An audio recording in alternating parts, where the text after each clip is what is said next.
Хайырлы күн балалар, саламатсыздар ма? Біз алдыңғы тақырыпта ежелгі дүниенің екі үлкен империясы, Парсы және Рим империясы менен тәуелсіздік үшін, жер үшін үлкен күрестер жүргізіп, елдікті, бүкіл жерді сақтап қалған ұлы сақ мемлекетімен танысқан болатынбыз. Біз бүгінгі тақырыбымызда бүгінгі жалпы әлемдегі түркі халықтарының арғы тегі болып саналатын ұлы ғұн мемлекетімен танысатын боламыз. Ендеше балалар тақырыпқа бірден назар саламыз.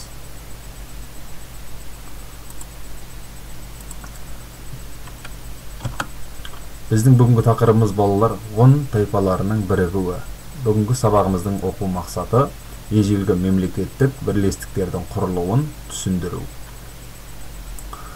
Ал енді балалар, сабағымызға кіріспес бұрын осы сабақтың тақырыбына байланысты жаңа бейне тыңдалыммен танысып өтейік. Бұл бейне баян өте керекті ақпарат береді деп ойлаймын біздің бүгінгі тақырыбымызға байланысты.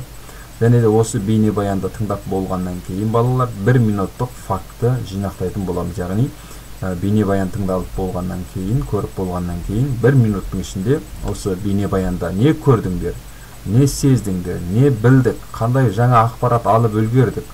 Осыны жұмыс дәптерлерімізге 1 минуттың ішінде жазып шығатын боламыз. Бейне баянның 1 минуттық фактының дескриптері деректердің болуын анықтайсыңдар, территориялық аумақтың болуын анықтаймыз және тарихи тұлғаларды білетін боламыз. Ал ендеше балалар бірден бейне баянға назар аударайық.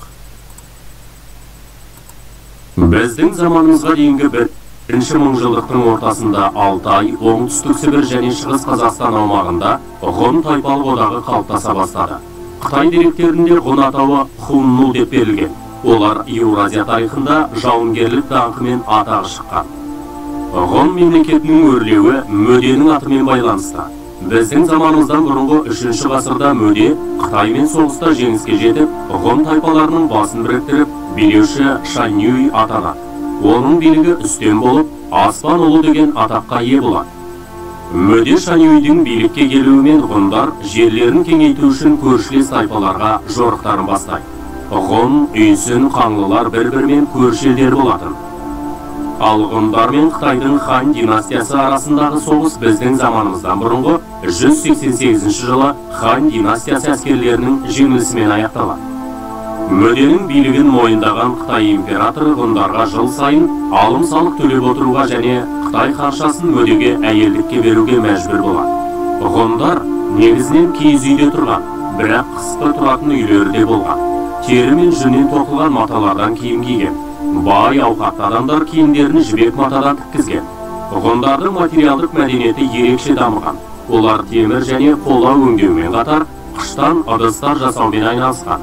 Сондай-ақ ғұндарда зергерлік өнерден жақсы дамып, күміс пен алтыннан әшекей бұйымдар жасаған. Біздің заманымыздан бұрынғы 1-ші мыңжылдықта ғұндарда көшпелі мал шаруашылығы жақсы дамыды. Әсіресе жылқы малын ерекше қастерлеп көбейткен. Тарихта Мөде Шаньюй елі мен жерін қастерлеген тұлға ретінде таныс.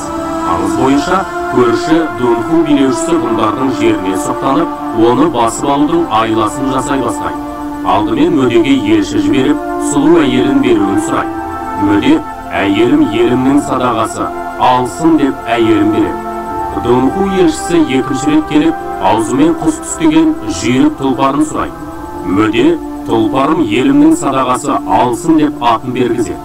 Әбден асқақтаған Дунху билеушісі 3-ші рет мал жанға қолайсыз жеріңді бер деген талап қояды. Осы кезде Мөде, әйелім мен тұлпарымды берсем де өзінің жеке меншігім болатын. Жердің иесі халық, жер халықтың игілігі. Еліме жерді тәңір берген. Жер болса халықта болады, мемлекетте болады. Жер мемлекетіміздің тірегі мен ырысы, құты. Оны қалай береміз деп қатты қаһарланып, Дунхуларға қарсы соғыс ашып, тас талқандарын шығарып, жеңіске жетеді. Ал жақсы балалар, өте жақсы бір бейне баянмен таныстық. Ал енді дәптерімізге бүгінгі сабақтың тақырыбымен оқу мақсатын және берілген тапсырмаға байланысты 1 минуттық фактыны жазып шығатын боламыз. Дескрипторды міндетті түрде назарға аламыз. Яғни осы бейнебаянда қандай деректер келтірілген ғұндардың тарихына қатысты және ғұндардың жер аумақ мәселесі туралы қандай ақпараттар беріліп отыр және қандай тарихи тұлғалар бұл бейнебаянда көрсетілді.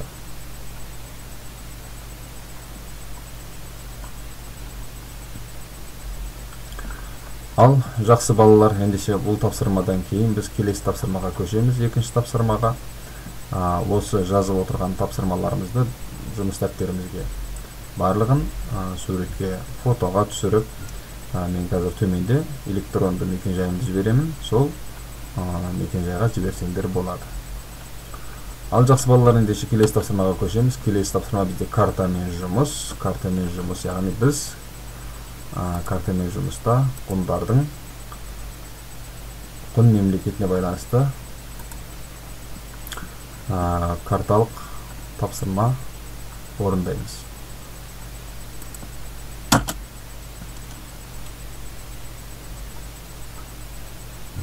Яғни кескін картаға ғұн, қаңлы, үйсін мемлекеттерін орналастырамыз.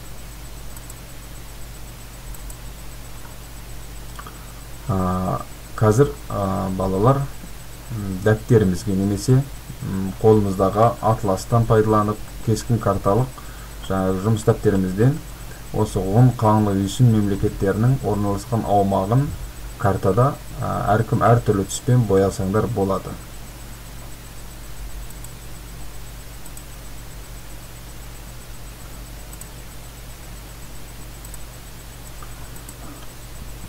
Ал енді балалар, келесі тапсырмаға өтеміз. Келесі тапсырма мәтінмен жұмыс. Оқулықтың 115-ші бетіндегі 45-46 параграфтардағы мәтінмен танысып шығамыз. Осы алынған мәтіннің ішінен ең маңызды деген 3 тарихи тұлғаны және 3 негізгі тарихи оқиғаны анықтайсыңдар. Және өз таңдауларыңда дәйектер келтіре отырып дәлелдейсіңдер. Содан кейін балалар, төменде көрсетілген электронды мекен-жайға тапсырмаларды жіберсеңдер болады. Енді балалар, сабағымыздың басында бейнебаянда айтып өткендей, ғұндарға қатысты тарихи деректер біздің көрші Қытай елінен де және сол кездегі түркі мемлекеттері, үйсіндер, қаңлылардан да алуға болатындығын біз біліп отырмыз. Сондай-ақ тағы бір жаңа ақпарат айтып кетейін. Осы ғұндарға қатысты ерекше бір деректерді, ақпарат көздерін біз европалық дерек көздерінен де алуға болады. Әсіресе ежелгі Рим авторларының еңбектерінде ғұндарға қатысты көптеген мәліметтер келтірілген. Сондықтан балалар, мәтінмен жұмыс барысында 3 тарихи тұлғаны немесе 3 тарихи оқиғаны анықтау барысында ғұндарға қатысты Қытай деректері болса да, Қытай тұлғалары болса да, немесе европалық жаңағы ежелгі Рим тарихында кездесетін ғұндарға қатысты қандай да бір деректер болса да интернет көздерінен алуға болады.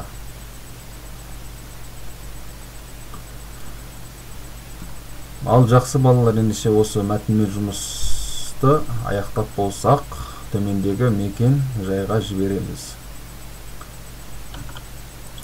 Ал енді балалар, бізде сабағымыздың соңына келіп жеттік.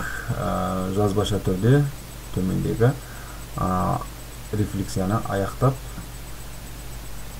электронды поштаға жіберсеңдер болады. Яғни бүгінгі тақырыпта мен үшін маңызды оқиға ол қандай оқиға, яғни сабақ барысында қандай оқиға, ғұндар тарихына қатысты қандай оқиға ол маңызды болып саналады.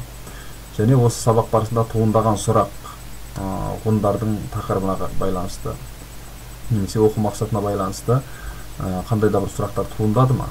Қандай сұрақ туындады тақырыпқа байланысты? Және сабақ барысында мен қаншалықты ақпарат алдым, қаншалықты жаңа ақпарат алдым ғұндар тақырыбына байланысты. Яғни осыны жазбаша түрде жазып, төмендегі электронды поштаға жіберсеңдер болады балалар. Үй тапсырмасы ғұн мемлекеті туралы Қытай және Рим деректерін жинақтаймыз. Бағалау критерийі көрсетілген. Осы критерий негізінде үй тапсырмасын электронды поштаға жіберіп бересіңдер. Ал енді балалар, келесі сабақта кездескенше